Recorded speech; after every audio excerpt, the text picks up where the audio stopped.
What's up, everybody? Mike Lindsley back with you here, host of the Pandemonium Podcast on the Built in Buffalo Podcast Network. Make sure you follow, subscribe, download all the shows, audio, video, content, 7 days a week, builtinbuffalonews.com for articles as well. And even on the non-podcast things and the non-articles and the non-everything, there's still content going out, and there's, reviews and grades and all this sort of thing, previews and reviews, for all the games. So make sure you follow BIB all over the social media networks. Bills win it 34-31, and I go back to the first quarter when the Bills marched right down 5 plays, 73 yards, 3 minutes, and you're like, okay, that was easy. And then they get the ball back and they score again, and it's 14-0. And then they get the ball in the second quarter and they score a field goal, and it's 17-0. And you're kind of going, okay, this game does have the makings of a blowout. And I did not think that going into the game at all.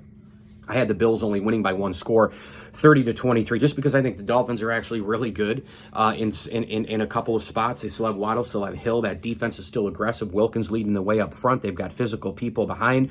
I thought maybe this would be a one-score game. Tendencies, right? Divisional game, rivalry game, third time they meet, blah, blah, blah. So I had it as a one-score game. Then I started kind of feeling the other way, and then all of a sudden, Buffalo started making those Buffalo mistakes that we've seen in games that they've had to try to pull out this year at times, where you either get a Josh Allen turnover, you get stupidity on special teams, you get drops, you get stupid penalties, you get awful game management by the head coach, and all those things started to happen in the second quarter. And the Dolphins, they score a field goal, they score a field goal, they score a field goal. It's 17-9, and they get a touchdown, tie the game with a 2-pointer. The Bills, though, I thought was a huge drive at the end of the first half, where they went 6 plays, 54 yards with a field goal. Considering everything in the second quarter, basically the Bills just mailing it in, they had the lead going into the second half. Then the Dolphins get it. It's a 5-yard fumble return. They take the lead 24-20, and the air is completely out of the balloon in Orchard Park. Panic was setting in. You could see the faces of Bills fans. I was feeling like crap as well. And then the Bills got the big 2 drives of the game, right? I mean, this is kind of how it goes with the Bills. When they need something, they get it. Working off the short field and all the rest. Kyer Elam's interception, when they were down 24-20, the Bills needed a big-time spark. They had the Dolphins pinned deep, and Skylar Thompson misread the play, throws it to, I think he was intending, it was intended for Hill, and just Kyer Elam finally, kind of read the ball, turned, and it was right there. And he's been doing a better job of that. Remember, he had a pretty good game other than a couple of gaffes against New England. He had a pretty good game against the Patriots, and he's been coming on a little bit here. Physicality, he's been learning the zone a little bit more. He's a man coverage player by trade from the University of Florida, but he's been playing a little bit of man, but he's playing a ton of zone in this defense. Leslie Frazier, Sean McDermott grooming him along the way, and he just made a sensational interception and reading the play and turning around, which is something we didn't see 10, 12, 15 weeks ago, right? Or in preseason. So now I think he's the clear-cut CB2. I know Dane Jackson hurt the knee a little bit yesterday. Roller coaster ride for Dane the entire day anyway. I would put Kyer Elam right there opposite Trey White, who looked pretty good yesterday as well in most spots. Got burned a couple times, but mostly Trey White is starting to look physically all the way back. But the Bills, they run a 5-play, 33-yard drive there, a short one off of the Elam interception. Beasley with a 6-yard touchdown pass from Allen, and then Gabe Davis gets one 5-play, 68 yards, 207 late in the third. Just a gorgeous, developed play with Allen and company. And then in the fourth quarter, it was, a 1-yard touchdown run. The Dolphins had an unbelievably long drive. They really wore the Bills' defense down, but it wasn't enough in the end. And the Bills, they get that 3rd and long run by Devin Singletary to seal the deal, and they win it 34-31. A couple of really, really good things out of this. Obviously, you just got to find a way to win in the playoffs. That's number one. Number two, the Bills, even with Josh Allen playing in his crazy ways, he still provided a ton of offense. 372 yards and 3 touchdowns. When the bad happens, you got to take the good if you win, and he comes out and plays elite football. Skylar Thompson, I didn't think he played a bad game, but let's be honest, he's really limited here. He threw it 45 times. I mean, he had a bunch of drops, but so did the Bills. He had to throw it 45 times for 220 yards. That tells you everything. The Bills shut down the run. That was a great thing. A couple of concerns, obviously, Ken Dorsey.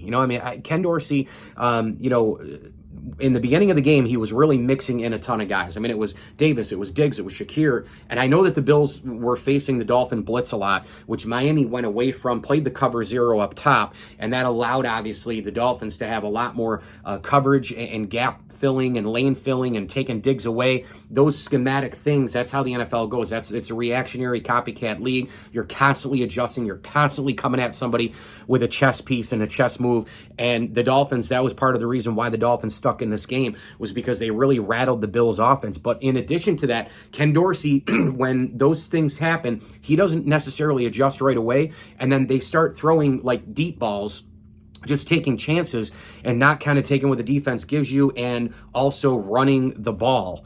And that is a major concern moving forward here with this Dorsey offense. I thought he hit it out of the park in the beginning of the game, part Dolphin adjustment, part Dorsey kind of flubbing around and not really figuring things out.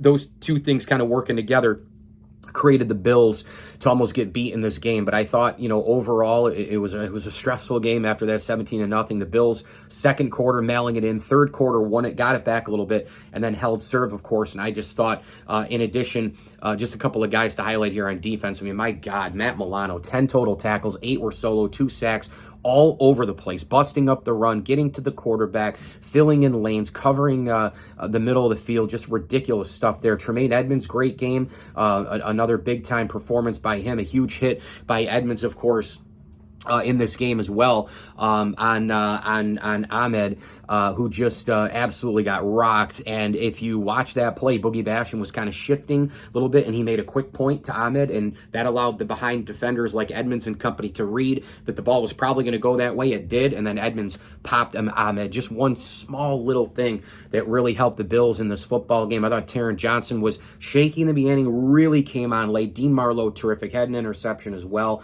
And that's the thing, too. The Bills picked off Skylar Thompson twice, which we knew probably could happen if they shut down the run game. So overall, you win and you move on. This game's going to either go one way or the other in terms of the future of the Bills for the playoffs. This win's going to propel them and say, okay, we got tested. We maybe look past the opponent a little bit, third string quarterback, let him back in, but now it's time to go. It's time to stay really razor focused. And we know the Bills rise up. They raise their level of competition against better opponents. We'll see if that's the case this Sunday at 3 o'clock in Orchard Park against the Bengals, or it's going to go the complete opposite way where the Bengals are going to be like, dude, these guys are so exposed against Miami.